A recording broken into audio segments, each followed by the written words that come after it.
The rain against the window of this courtroom isn't washing anything away. It's just making the glass look dirty, like a veil I can't quite see through. And behind that veil, sitting 3 rows back on the left side, is Robert. He isn't looking at me. He never looks at me anymore. Not since the reading of the will.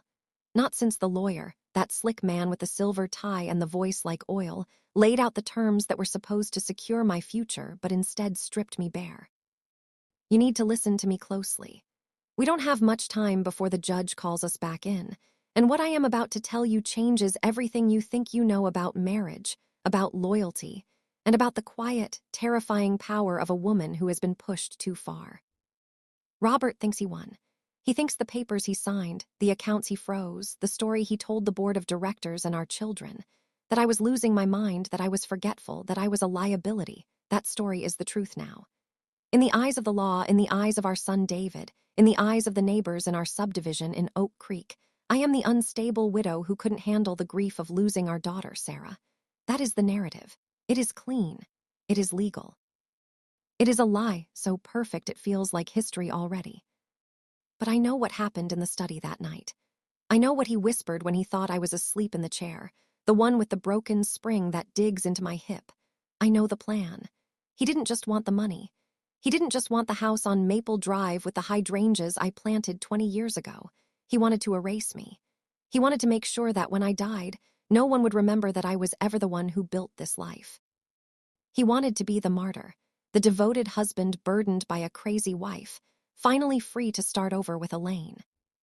Elaine, just saying her name in my head makes my hands shake, but I keep them folded in my lap. My knuckles are white. The bailiff is watching me. He thinks I'm nervous about the testimony I have to give next. He thinks I'm afraid of forgetting my lines. He doesn't know that I am memorizing the rhythm of Robert's breathing from across the room. I am counting the seconds between his exhales. Let me take you back to the beginning of the end. It wasn't a scream. It wasn't a fight. It was a Tuesday, a gray, ordinary Tuesday in November. The leaves were dead on the ground, crunching under the tires of the cars pulling into the church parking lot for the memorial service of a neighbor. We were standing there, Robert and I, holding hands. Or rather, he was holding my hand, squeezing it just a little too hard, performing for the widows in their black coats, the men in their dark suits. Margaret is holding up so well, Robert said to Pastor Thomas. His voice was thick with fake emotion. It's been so hard on her since Sarah passed. She has her moments, confusion, but we're managing. I stood there, smiling the smile of a woman who is grateful for her husband's support. Inside, I felt a cold stone drop into my stomach. Sarah had been gone for 2 years. 2 years of grief, yes, but also 2 years of clarity. I knew exactly where every dollar was. I knew the password to the safe. I knew the name of the offshore account Robert thought I didn't know about because I found the statement tucked inside a book of poetry he never read. But on that Tuesday, in the cold wind of the church parking lot, I realized something.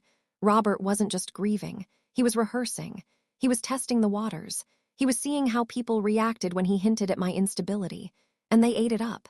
They nodded sympathetically. "Oh, poor Margaret," they whispered. "She's not the same since the accident." That was the first crack. The first moment I realized I was alone in a house full of enemies. We drove home in silence. The heater in the Mercedes was blowing hot air, but I was freezing. Robert turned on the radio, classical music, something soothing. He hummed along. He looked relaxed. He looked like a man who had just closed a deal. When we got inside, he went straight to the study. I heard the lock click. That sound. That small, metallic click of the tumbler engaging. It echoed through the hallway like a gunshot. He never locked the study when I was home. Never. It was our shared space, or it used to be before Sarah died, before the distance grew between us like a canyon we couldn't bridge. I stood in the hallway, my coat still on, listening. I heard the rustle of paper. I heard the soft clack of his laptop keyboard. And then I heard his voice.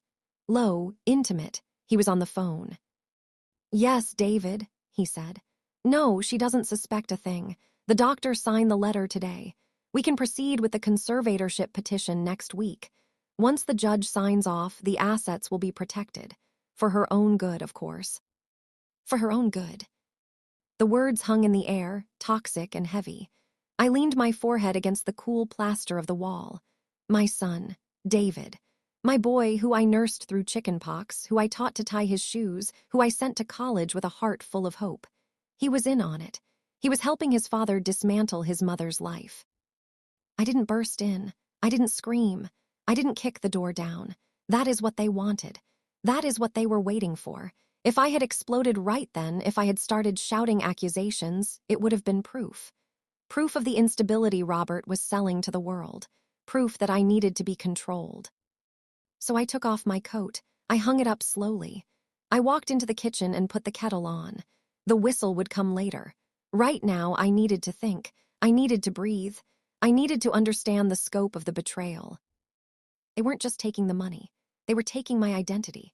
A conservatorship means I lose the right to drive, to vote, to spend my own money, to choose where I live. It means I become a child in the eyes of the law and Robert becomes the parent. And once that happens, Elaine moves in. I saw the way he looked at her at the grocery store last month, the way his hand lingered on her arm when he helped her reach a jar of pasta sauce. It wasn't an affair yet, not physically, maybe, but emotionally. He had already moved out. He had already checked out of our marriage and checked into a future where I was a nuisance to be managed, a line item in a budget to be minimized. The kettle whistled. I poured the water over the tea bag, chamomile, to calm the nerves. Irony tastes bitter, doesn't it? I carried the cup to the living room and sat in my chair. I waited 10 minutes, 20, an hour. The sun went down. The shadows stretched across the rug, long and distorted, looking like grasping fingers. Finally, the study door opened. Robert came out. He looked refreshed. He smiled at me, that practiced, pitying smile. "Feeling okay, Maggie?" he asked. He uses that nickname now. Maggie, it sounds childish, diminutive. He never called me Maggie when we were young. I was Margaret then, a woman, an equal. "I'm fine, Robert," I said. My voice was steady. Too steady, perhaps. Just tired. "It's been a long day," he said, coming over to kiss the top of my head. His lips were dry. "Why don't you go up to bed early? I have some work to finish up down here." "Of course," I said. I walked up the stairs, 1 step, 2 steps, 10 steps. Each one felt heavier than the last. When I got to our bedroom, I didn't turn on the light. I sat on the edge of the bed in the dark. I listened to the house settle. I listened to the wind outside, and I made a decision. They think I am weak. They think grief has addled my brain. They think I am a fragile old woman who will crumble under pressure. They are wrong. Grief doesn't make you weak. It strips away everything that isn't essential. It burns off the fat of social niceties, the muscle of denial, until all that is left is the bone. And bone is hard. Bone doesn't break easily. I knew I couldn't fight them in the open. Not yet. If I confronted Robert, he would call David. David would call the lawyer. The lawyer would file the emergency petition. I would be evaluated by a court-appointed psychiatrist who would be paid by Robert. I would lose before I even started. I needed time. I needed leverage. And most importantly, I needed a weapon they wouldn't see coming. I remembered the safety deposit box at the First National Bank downtown. The one Robert forgot about. The one we opened 30 years ago, before the kids, before the success, before the corruption set in. We put things in there that mattered. Not money, memories, and one other thing. A document. A prenuptial agreement modification we signed 5 years ago after Sarah got sick. We thought it was just a formality, a way to protect the inheritance for the grandchildren we hoped Sarah might have one day. We never told anyone, not even David. Robert thought that document was destroyed. He thought I burned it in the fireplace during one of my episodes last winter. He saw me throwing papers into the fire. He didn't know I switched the pages. He didn't know I saved the real one. But the document wasn't enough. A piece of paper in a box doesn't stop a steamroller. I needed to move. I needed to act. The next morning, I woke up early. Robert was still asleep, snoring softly, his mouth open, looking vulnerable. For a second, just a second, I felt a pang of love. This was the man I married. The man who held my hand in the delivery room. The man who cried when his mother died. Where did he go? When did he leave? Was he ever really there, or was I just in love with the idea of him? I pushed the thought away. Sentimentality is a luxury I can't afford right now. I got dressed in my sensible clothes. The beige slacks, the blue cardigan, the uniform of the invisible woman. I went downstairs and made coffee. I left a note on the counter, gone to the library, back for lunch. He would assume I was wandering. He would assume I was confused. He would probably call David to check on me, but he wouldn't panic. Not yet. I didn't go to the library. I drove to the bank. My hands were shaking on the steering wheel, but I kept my eyes on the road. The streets of Oak Creek were familiar, yet alien. The bakery where we bought our Sunday donuts. The park where we pushed Sarah on the swings. The high school where David played football. Every corner held a ghost. Every shadow held a memory of a life that was being stolen from me. I parked in the back lot. I walked into the bank, keeping my head down. I went straight to the manager, Mr. Henderson. He's known me for 40 years. He knows my maiden name. He knows I donated to the food drive every Christmas. He knows I am not crazy. Margaret, he said, standing up as I approached his desk. His face was concerned. Is everything all right? Robert called earlier. He said you might be coming in, that you were having trouble with your checkbook again. There it was, the poison, already seeping into the cracks of my reputation.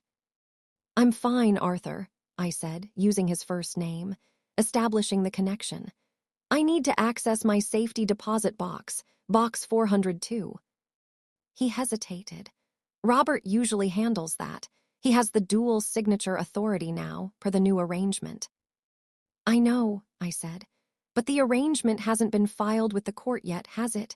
Legally, I am still the sole owner of that box until a judge says otherwise, and I have my key. I placed the small brass key on his desk. It gleamed under the fluorescent lights.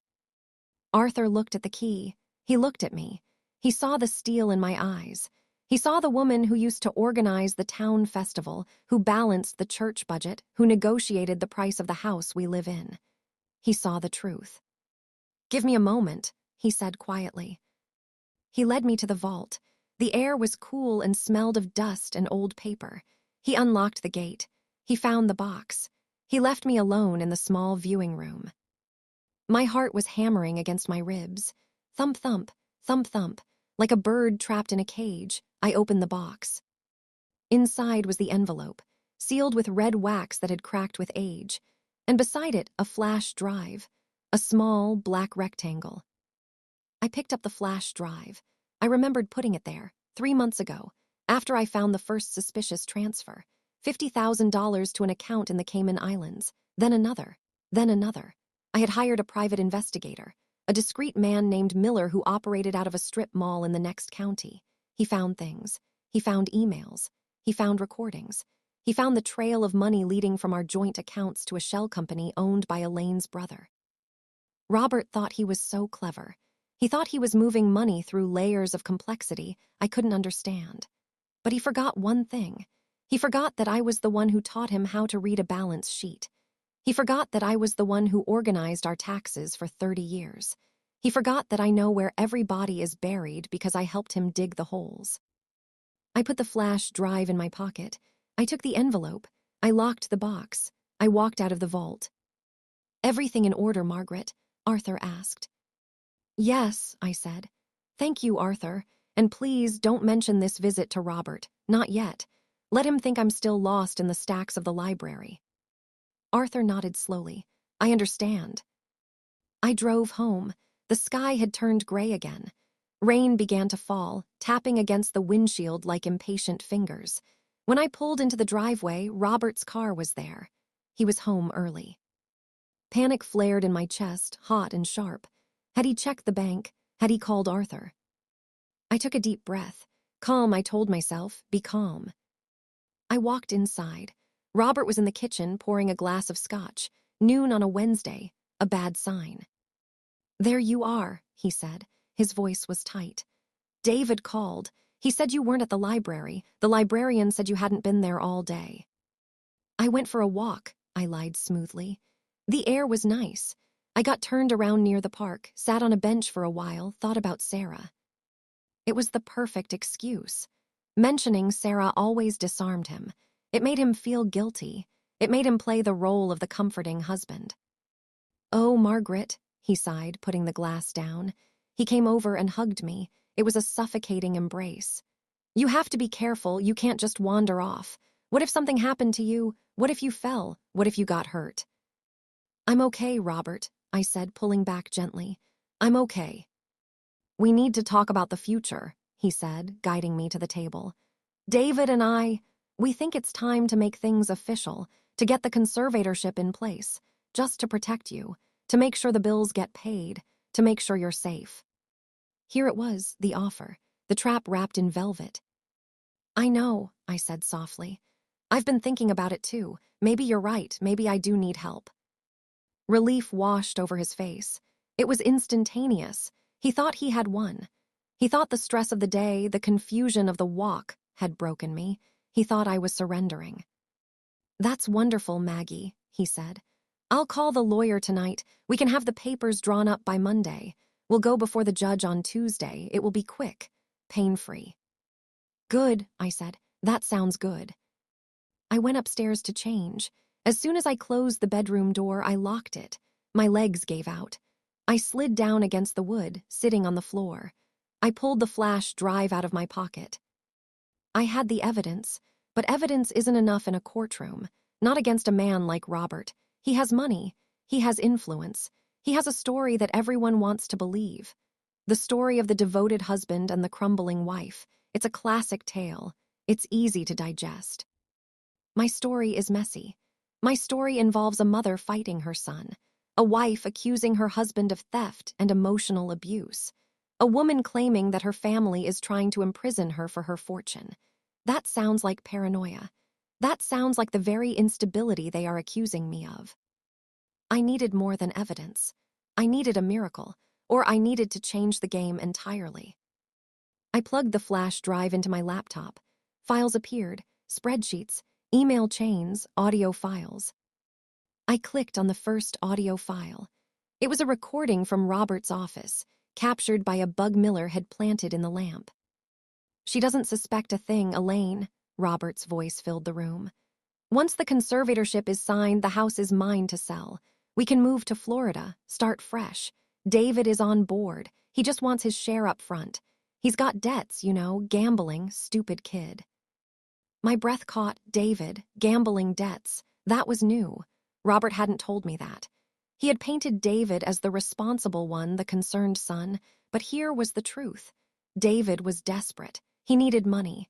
And Robert was using my demise to fund his son's vices and his own escape. I listened to another file. The doctor is willing to sign whatever we need, Robert said. For a fee, of course. He'll say she has early onset dementia, mixed with severe depression. The judge won't question it. Who questions a grieving mother? It's tragic, really, but necessary. Necessary, that word again. I sat there for hours, listening to the destruction of my life plotted out in cold, clinical detail. Each word was a knife, each sentence a blow, but with every blow, something hardened inside me. The fear began to recede, replaced by a cold, calculating rage. They want a show. I'll give them a show. Monday came. The lawyer's office was sleek and modern, all glass and chrome. It felt sterile, unforgiving. Robert was there, looking dapper in his navy suit. David was there too, avoiding my eyes. Staring at his phone, the lawyer, Mr. Sterling, had a stack of papers ready. Mrs. Gable, Mr. Sterling said, his tone patronizingly gentle. We're just going to go over these forms. It's standard procedure. It gives Robert the authority to manage your finances and medical decisions, ensuring you get the care you need. And if I don't sign? I asked. My voice was quiet, but it cut through the silence of the room. Robert exchanged a glance with David, a look of worry. Then Robert smiled. Margaret, please, don't make this difficult. We're doing this for you. For me, I repeated, or for you. Margaret, David snapped, looking up from his phone.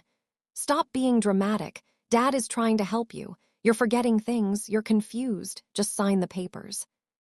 I'm not confused, David, I said, turning to look at my son. Really look at him. I saw the dark circles under his eyes, the tremor in his hand, the desperation. I know about the gambling debts. I know about the 50,000 you owe to that loan shark in the city. I know your father is bailing you out with my money." David's face went pale. "What are you talking about?" "I'm talking about the truth," I said. "And I'm talking about the fact that I'm not signing anything today." Robert stood up. His face was red. "Margaret, sit down. You're embarrassing yourself. Mr. Sterling, call the doctor. We need an emergency evaluation." "Go ahead," I said, standing up as well. "Call him. Ask him about the bribe. Ask him about the cash envelope you gave him last Thursday." Robert froze. "You don't know what you're saying." "I know exactly what I'm saying," I said, "and I have proof." I reached into my bag and pulled out a folder. Not the flash drive. Not yet. Just a printed copy of the bank transfers. The ones linking Robert's personal account to Elaine's brother's shell company. "This is a record of every dollar you've siphoned from our joint accounts for the past 18 months, I said, sliding the papers across the glass table.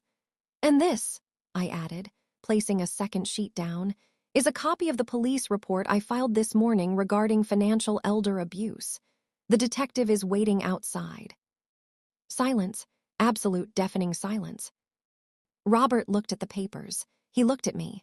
For the first time in years, I saw fear in his eyes, real, primal fear. "You wouldn't," he whispered. "You wouldn't destroy this family." "You destroyed it the moment you decided I was obsolete," I replied. David started to cry, actual tears. "Mom, please, I didn't know it was this bad. Dad said you were just spending too much on nonsense." "Did he?" I asked. "Did he tell you that the nonsense was the mortgage on the lake house he bought for Elaine? Did he tell you that the nonsense was the luxury car in her name?" David looked at his father. "Dad, is that true?" Robert didn't answer. He just stared at me, his jaw clenched. "The police are outside," I reminded them. "You can stay and talk to them, or you can leave. But if you leave, the warrant will be issued within the hour. And David, if you cooperate, if you testify against your father regarding the coercion and the fraud, I might be able to keep you out of prison." It was a bluff, partially. I hadn't filed a police report yet. I hadn't spoken to a detective, but they didn't know that. And in that moment, faced with the certainty in my voice, they believed me. Robert slumped back into his chair. The fight went out of him. He looked old. Suddenly, he looked very old. "What do you want?" he asked, his voice hollow. "I want the truth," I said. "In court, in front of everyone, no more secrets, no more whispers, we go to trial, and we let the jury decide who is crazy." And that is how we got here, 6 months later, sitting in this courtroom. The air conditioning is humming. The judge is shuffling papers. The jury is filing in. 12 strangers who will decide my fate. Robert's lawyer is objecting to everything. He's trying to paint me as vindictive, as bitter, as a woman scorned who is willing to burn her own family to the ground. And maybe he's right. Maybe I am burning it down. But sometimes you have to burn the forest to clear the land for something new. The testimony has been brutal. David took the stand yesterday. He cried. He admitted to the debts. He admitted that Robert pressured him. He said he was scared. He said he thought he was helping his mother by supporting his father. He said he didn't realize how far Robert would go. "Did you ever think your mother was actually sick?" the defense attorney asked him. "No," David said, his voice trembling.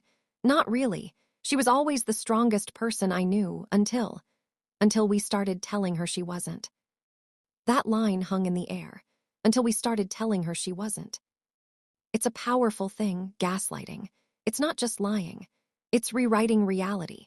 It's making someone doubt their own senses, their own memories, their own sanity.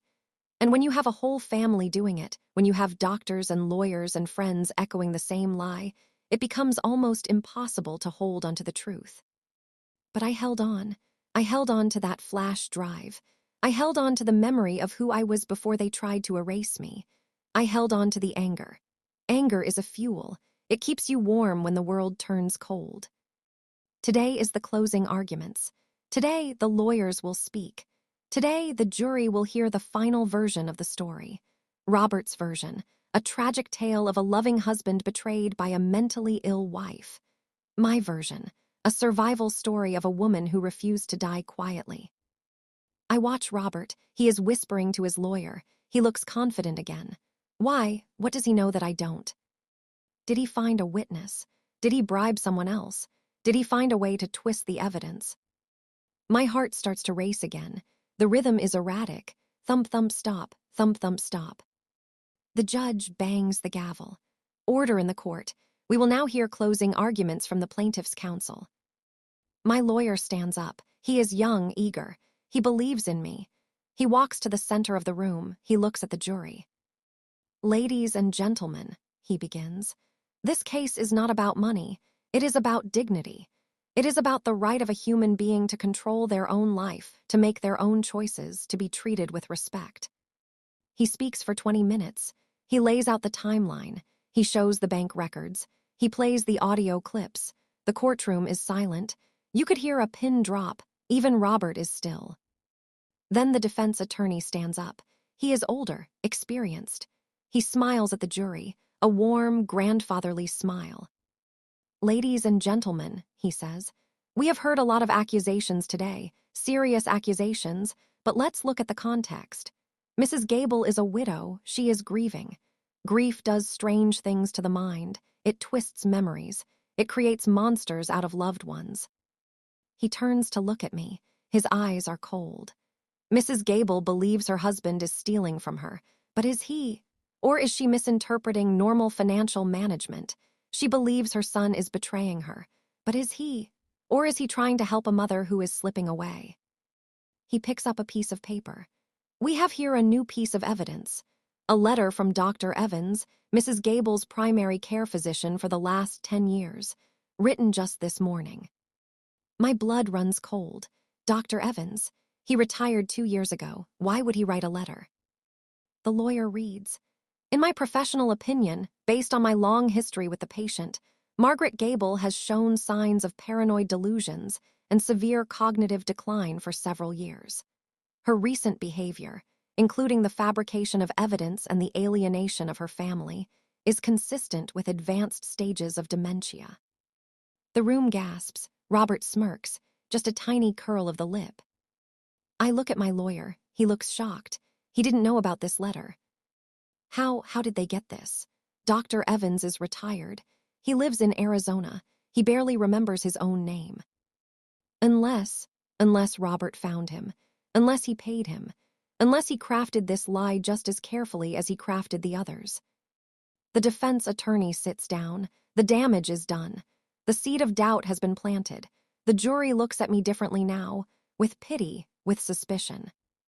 The judge instructs the jury. They file out. The wait begins. Hours pass. The sun moves across the floor. The shadows lengthen. Robert goes out for lunch. He comes back smiling. He brings Elaine. She sits in the back row wearing a bright red dress, a splash of color in the gray room, a flag of victory. She catches my eye. She smiles. It's not a nice smile. It's triumphant.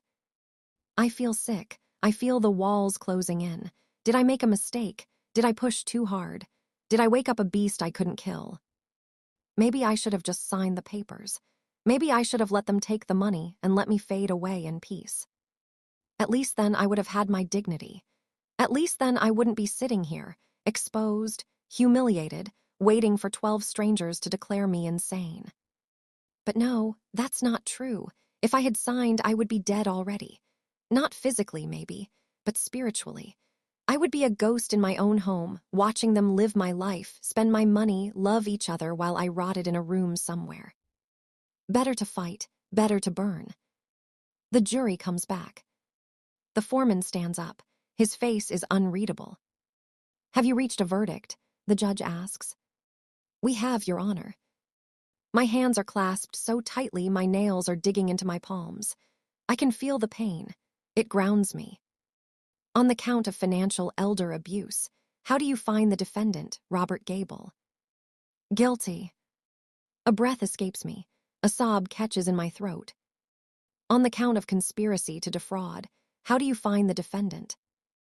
Guilty. And on the counterclaim regarding the mental competency of the plaintiff, Margaret Gable, how do you find? The foreman pauses. He looks at Robert, he looks at me. We find that the plaintiff, Margaret Gable, is competent to manage her own affairs. The courtroom erupts, not in cheers but in a murmur of relief, of shock.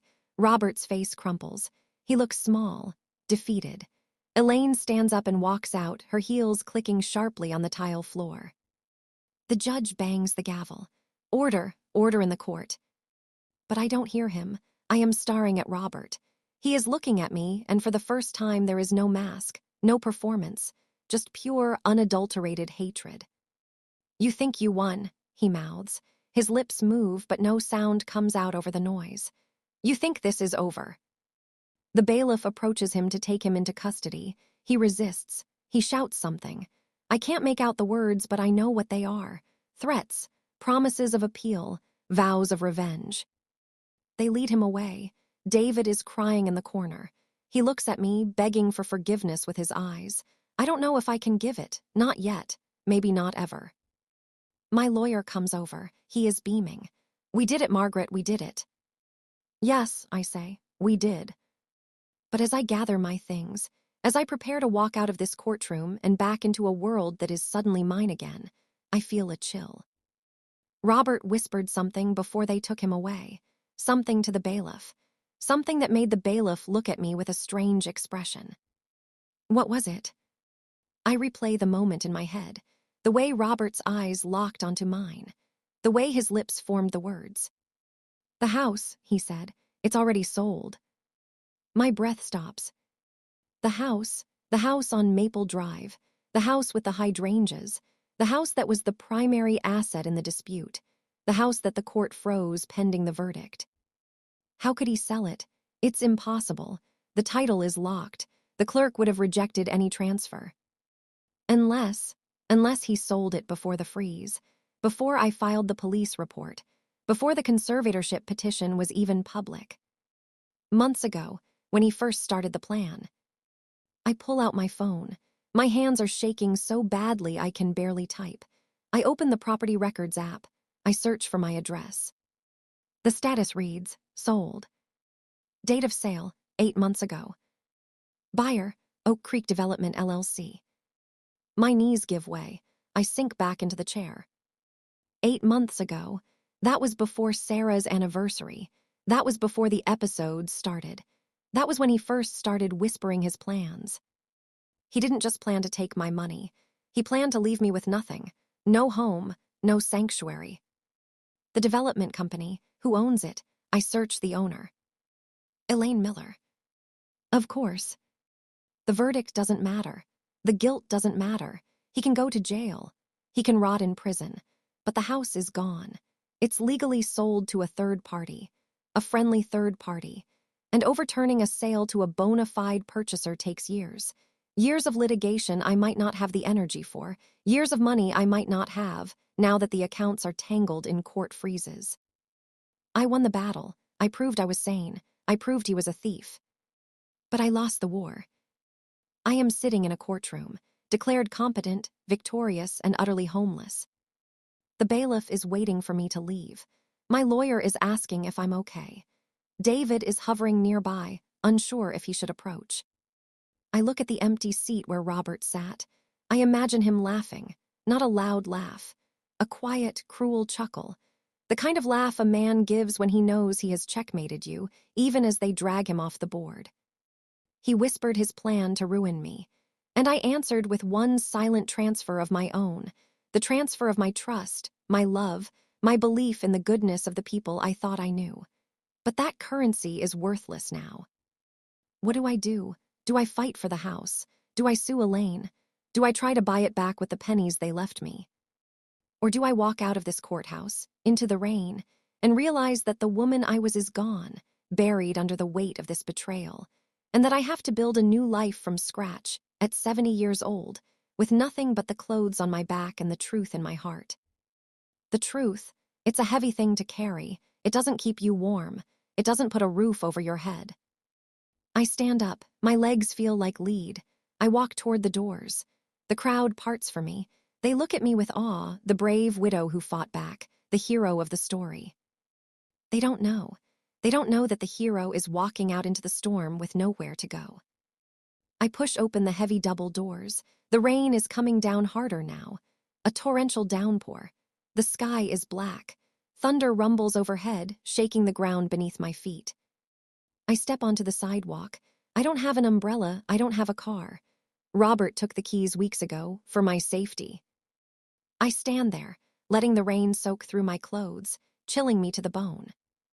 Across the street, I see a figure standing under an awning, watching me. It's Robert. Wait, no, that's impossible. He was taken into custody, he was handcuffed, he was put in the police car. I blink, the rain blurs my vision. The figure steps forward. It's not Robert, it's the lawyer, Mr. Sterling, Robert's lawyer. He is smiling. He holds up a phone, he says something. I can't hear him over the thunder. But I can read his lips. Appeal filed. Asset freeze lifted. Enjoy the street, Margaret. The police car pulls away from the curb, but it's not taking Robert to jail. It's driving away empty. What happened? Did they release him? On what grounds? Technicality, bribery, more lies. The world spins. The pavement seems to tilt. I grip the railing of the courthouse steps. My knuckles are white. I thought I had won. I thought the system worked. I thought justice was real. But justice is just another commodity, and Robert bought it. He bought it with the money he stole from me. He bought his freedom with my future. So here I am, alone, wet, cold, and the man who destroyed my life is walking free, probably meeting Elaine for dinner at the country club, toasting to their victory. What do I do now? Do I go to the shelter?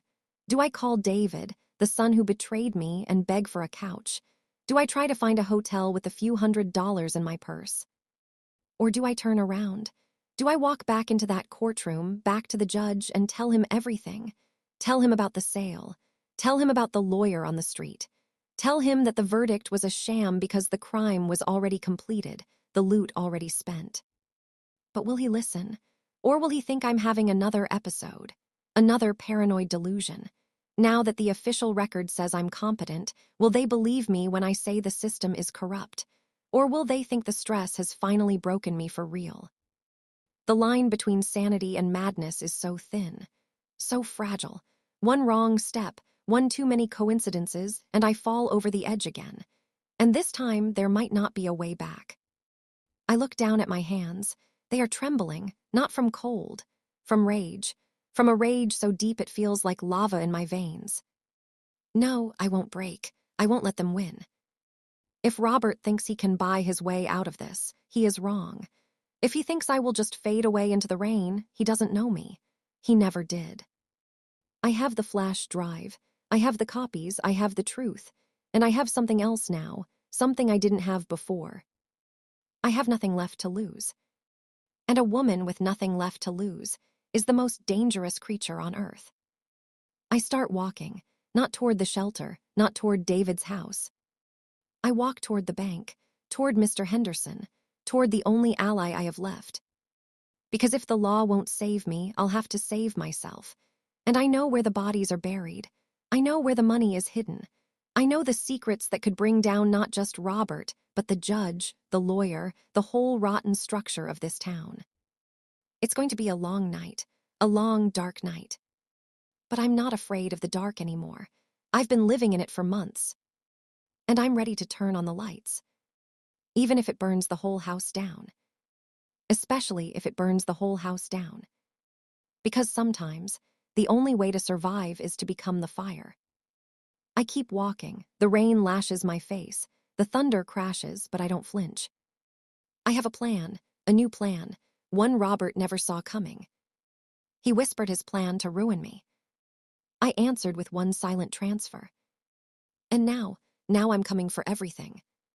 But first, I have to answer the question that is echoing in my mind, louder than the thunder, louder than the sirens in the distance. Was it worth it? Was saving my soul worth losing my life? I don't know. I honestly don't know. All I know is that I'm still standing. And as long as I'm standing, the story isn't over. Not by a long shot. The streetlight flickers above me, buzzes, dies, plunging me into darkness.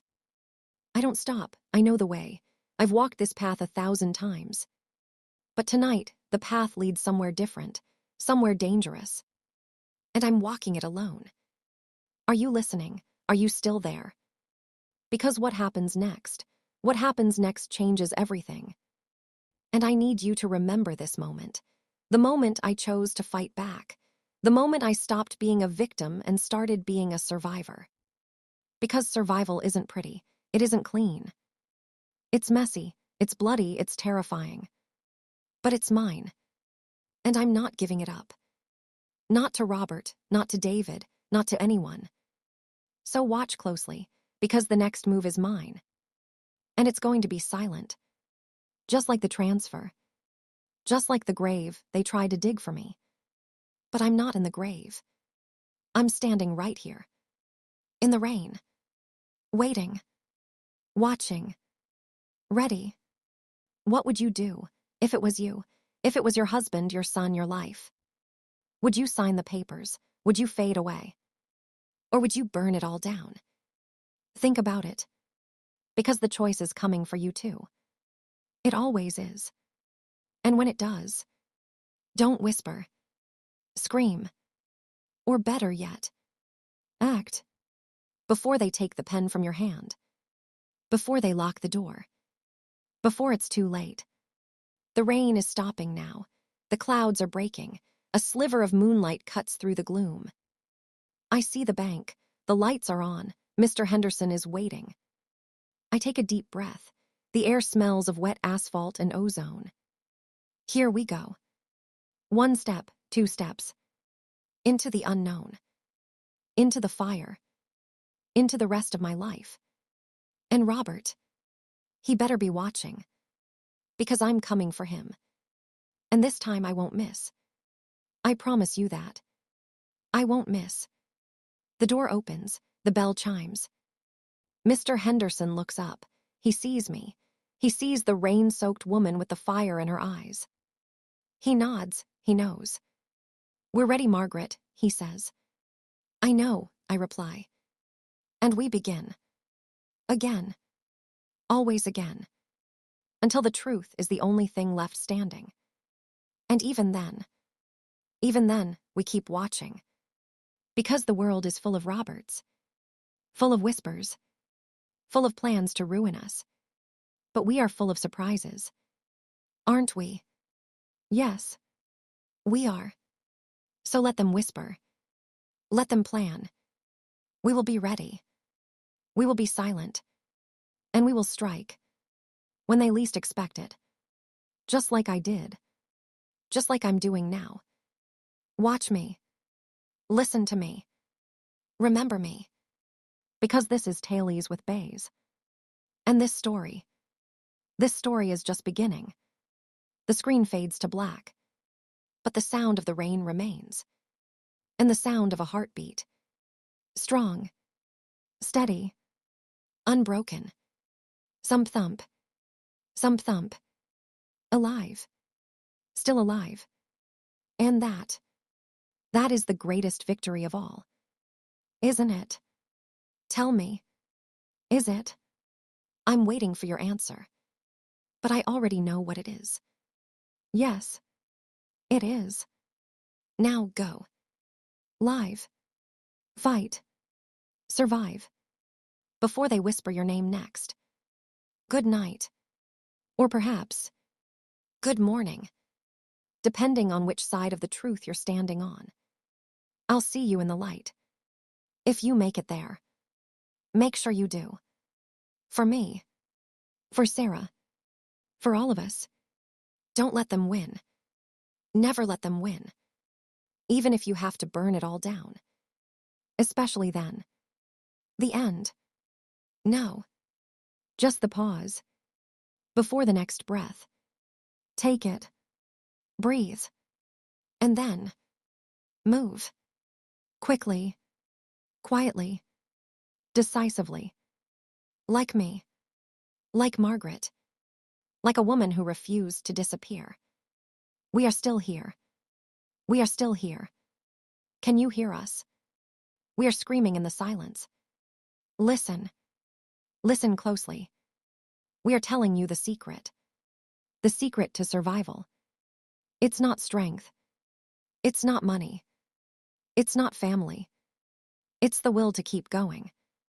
When everything tells you to stop. Keep going. One more step. One more breath. One more fight. That's it. That's the secret. And now, it's yours. Use it well. Use it wisely. Use it to survive. Because the world is waiting. And it's not kind. But you. You can be kinder to yourself. You can be stronger for yourself. You can be the hero of your own story. Even if no one else is watching. Especially then. Because in the end, the only audience that matters is you. Look in the mirror. Do you see a survivor? I hope so. I pray so. Because we need more survivors. We need more Margarets. We need more women who refuse to be erased. So stand up. Dry your tears. Fix your hair. And walk out that door. Head high. Eyes forward. Heart open. But guarded. Always guarded. The wolves are out there. But so are we. And we are hungry too. Hungry for justice. Hungry for truth. Hungry for life. So let's eat. Let's feast on the lies they fed us. And turn them into strength. Turn them into power. Turn them into freedom. It's possible. I promise. It's possible. I'm living proof. Rain-soaked. Homeless. But free. Free at last. Free from the lies. Free from the fear. Free from Robert. And that is worth everything. Every penny. Every tear. Every sleepless night. Worth it. All of it. Because I am me. Margaret. And I am not gone. I am here. And I am not leaving. Not today. Not tomorrow. Not ever. So remember that. When the whispers start. Remember Margaret. Remember the rain. Remember the fire. And remember, you are not alone. We are with you. In the silence. In the dark. In the storm. We are with you. Hold on. Just hold on. Help is coming. Or maybe. Help is you. Yes. Help is you. Believe that. Believe in yourself. Even when no one else does. Especially then. That's the lesson. That's the moral. That's the reckoning. You are enough. You always were. They just tried to make you forget. But you remember now. Don't you? Yes. You do. Good. Then we are done here. For now. Until the next story. Until the next battle. Until the next victory. Stay strong. Stay silent. Stay ready. Tailies with Baze. Signing off. But never sleeping. Never stopping. Never surrendering. Good night. And Godspeed. You'll need it. We all will. In this world. In this life. In this struggle. Godspeed. Amen. Or whatever you say when you're hopping for a miracle. Say it. Say it loud. Say it now. Because the time for whispers is over. The time for action is here. Go. Go now. Before it's too late. Before they lock the door. Before they take the key. Go. Run. Fly. Survive. That's your order. That's your mission. That's your life. Live it. Really live it. Not the life they want for you. The life you want. The life you deserve. Take it. Seize it. Claim it. It's yours. It always was. They just borrowed it. Without asking. Take it back. With interest. With fury. With love. Take it back. Now. Please. For me. For us. Take it back. And never let go. Never. Ever. Again. The silence returns. But it's different now. It's not the silence of defeat. It's the silence of preparation. The silence before the storm. The silence of the predator. Listening. Waiting. Hunting. Be the predator. Not the prey. Always the predator. In the jungle of life. Be the lion. Not the lamb. Roar. Even if your voice shakes. Roar. Let them hear you. Let them know you're coming. Let them tremble. As they should. Because we are awake now. And we are angry. And we are dangerous. Sleep well, Robert. If you can. Because I'm not sleeping. I'm watching. From the shadows. From the rain. From the fire. I'm watching. And I'm waiting. For my turn. And it's coming. Soon. Very soon. Tick-tock. Tick-tock. The clock is ticking. Can you hear it? It's counting down. To what? To justice. To revenge. To freedom. Maybe all three. Maybe none. Does it matter? As long as we're moving. As long as we're fighting. As long as we're alive. That's all that matters. Life. Sweet, precious, painful life. Hold on to it. With both hands. With all your strength. Don't let go. No matter what. No matter who. No matter why. Hold on. To the end. And beyond. If there is a beyond. I hope there is. I hope Sarah is there. Waiting for me. Smiling. Proud of me. I hope so. I have to believe so. Otherwise, what's the point? What's the point of all this pain? If there's no reward. If there's no reunion. I have to believe. Faith. That's the final weapon. Faith in something better. Something truer. Something purer. Hold on to that. Too. Especially that. Because without it, we are nothing. Just dust in the wind. And I refuse to be dust. I refuse to be forgotten. I am Margaret. And I am here. And I am real. And I am not going anywhere. Not without a fight. Not without a roar. Not without a storm. So bring it on. Bring the rain. Bring the thunder. Bring the lies. Bring the betrayal. I can take it. I've taken it before. I'll take it again. And I'll still be standing. When the dust settles. When the rain stops. When the truth comes out. I'll be standing. Tall. Proud. Free. And you will be too. If you choose to be. Choose it. Now. Choose freedom. Choose truth. Choose life. It's the only choice that matters. The rest is noise. Just noise. Ignore it. Focus on the signal.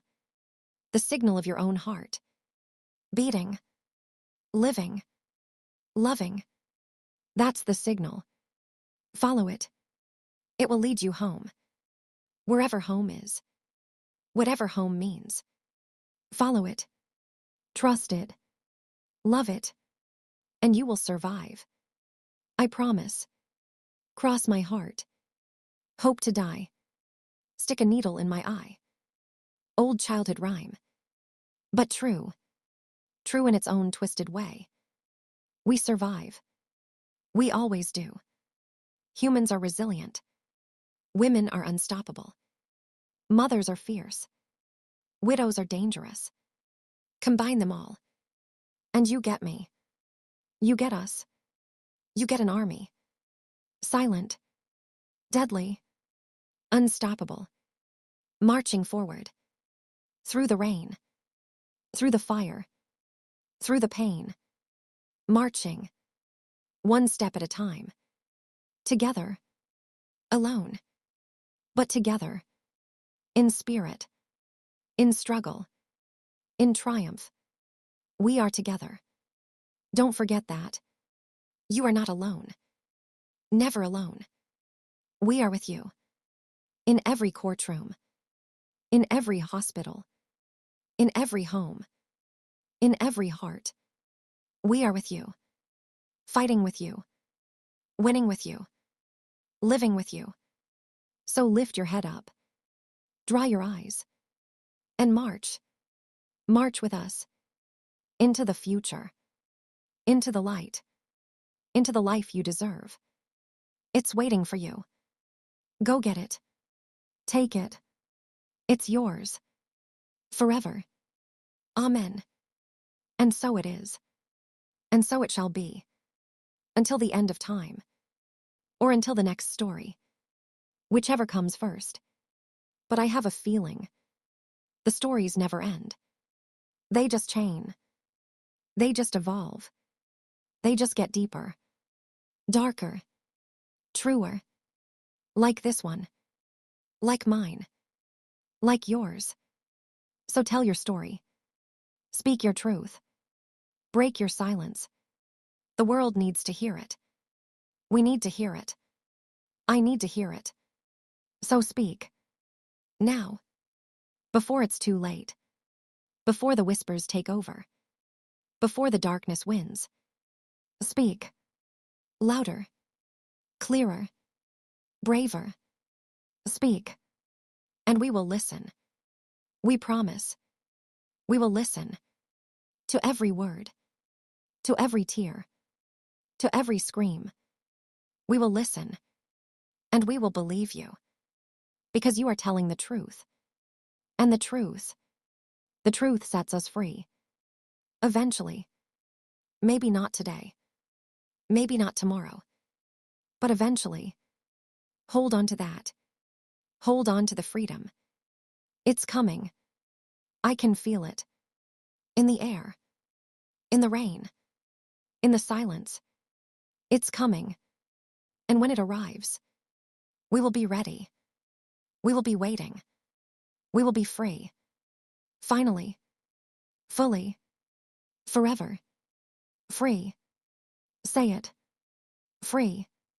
Feel it. Free. Live it. Free. That is the goal.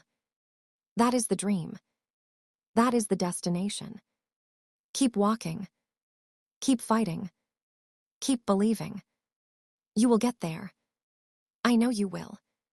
Because I did. And if I can, anyone can. Even you. Especially you. So go. Go now. Your life is waiting. Don't keep it waiting any longer. It's been patient enough. It's been kind enough. It's been strong enough. Now it's your turn. Be strong. Be kind. Be patient. With yourself. With others. With the world. But never with injustice. Never with lies. Never with betrayal. Zero tolerance. That's the rule. Zero tolerance. For the Roberts of the world. For the Davids. For the Elaines. Zero tolerance. Show them the door. Lock it. Throw away the key. And throw away the guilt. You don't need it. You never did. It's a burden. Drop it. Right now. Drop it. Feel lighter. Good. Now fly. Fly high. Fly far. Fly free. The sky is the limit. Literally. So touch it. Touch the sky. Grab the stars. Pull them down. Make them yours. You deserve them. All of them. Every single one. Shine bright. Burn bright. Light up the darkness. Be the lighthouse. Be the beacon. Be the hope. For someone else. Who is lost. Who is scared. Who is alone. Be there, Margaret. Guide them home. Just as I am guiding you. Pass it on. The torch. The truth. The fire. Pass it on. To the next generation. To the next woman. To the next soul. Don't let the flame die. Keep it burning. Feed it with your courage. With your strength. With your love. Keep it burning. Forever. And ever. And ever. Amen. The end. Really this time. Or is it?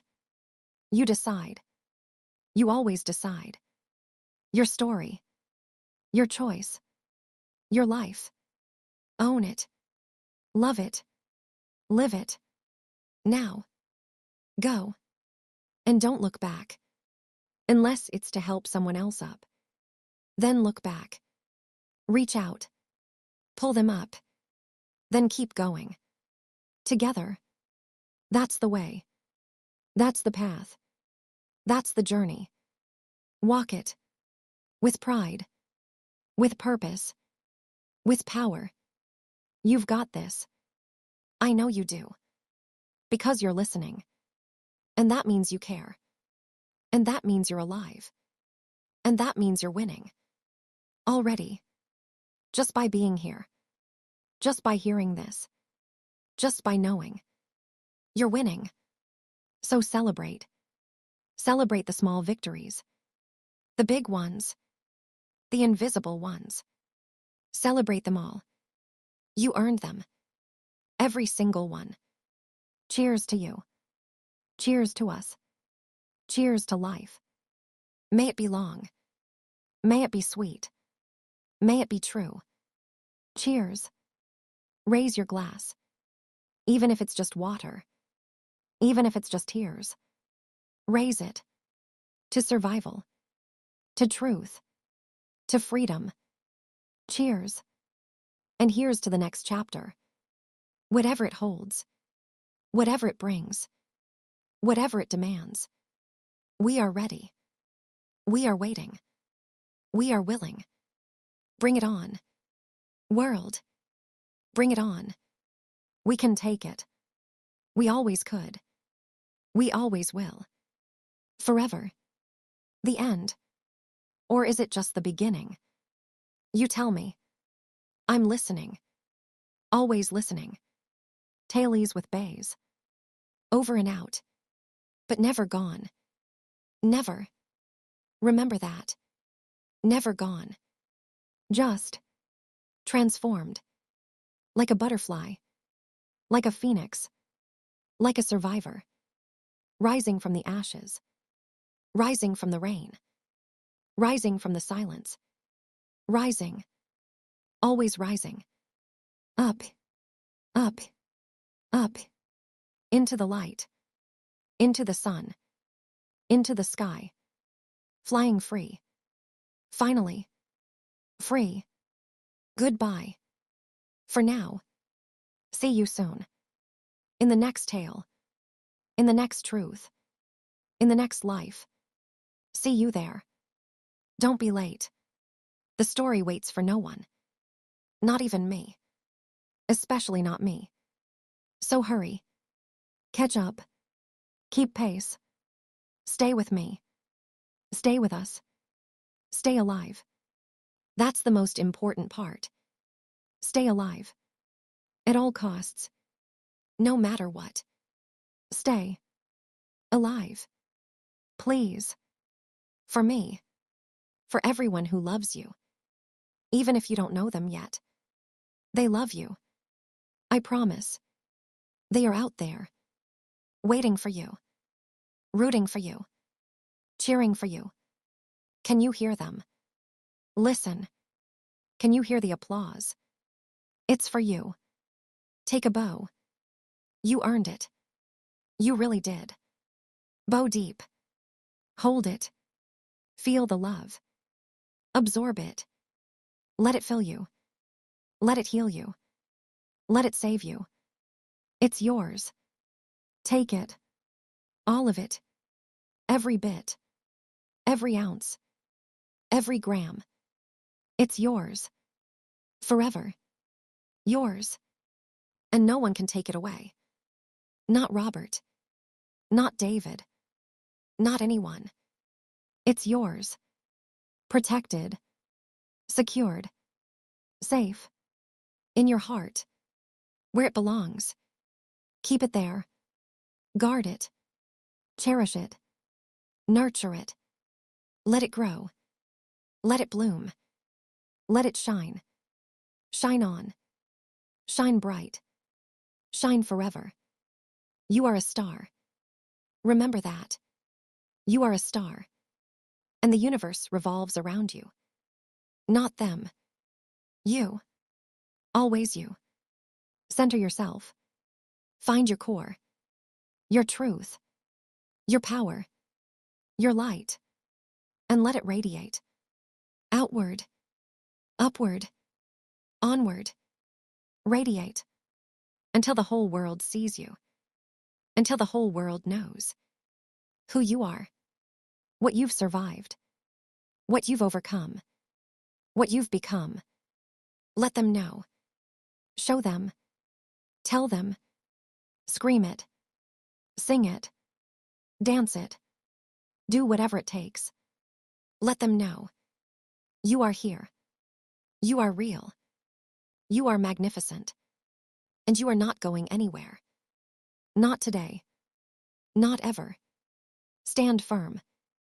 Stand tall. Stand proud. You are a warrior. A survivor.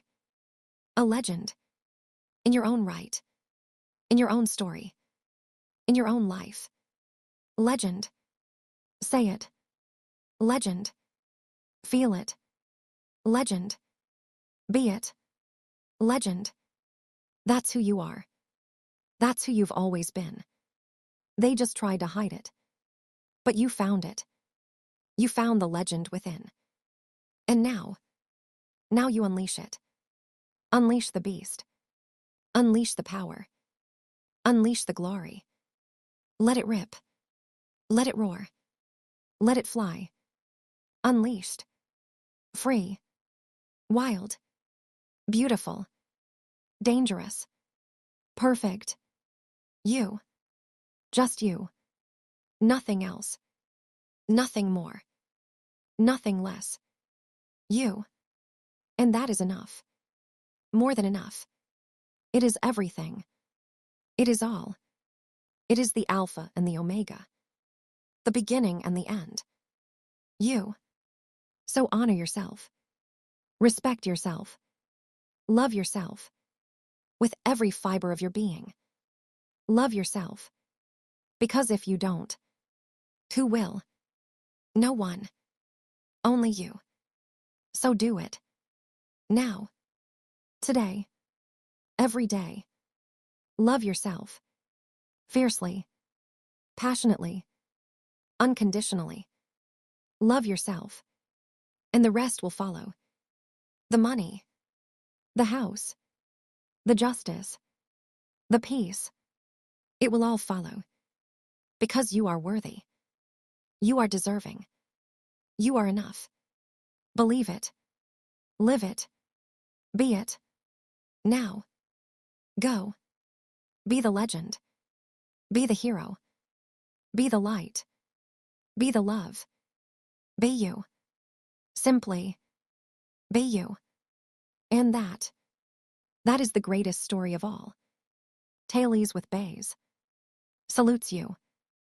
Honors you. Loves you. Now and forever. Amen. And so it is. The end.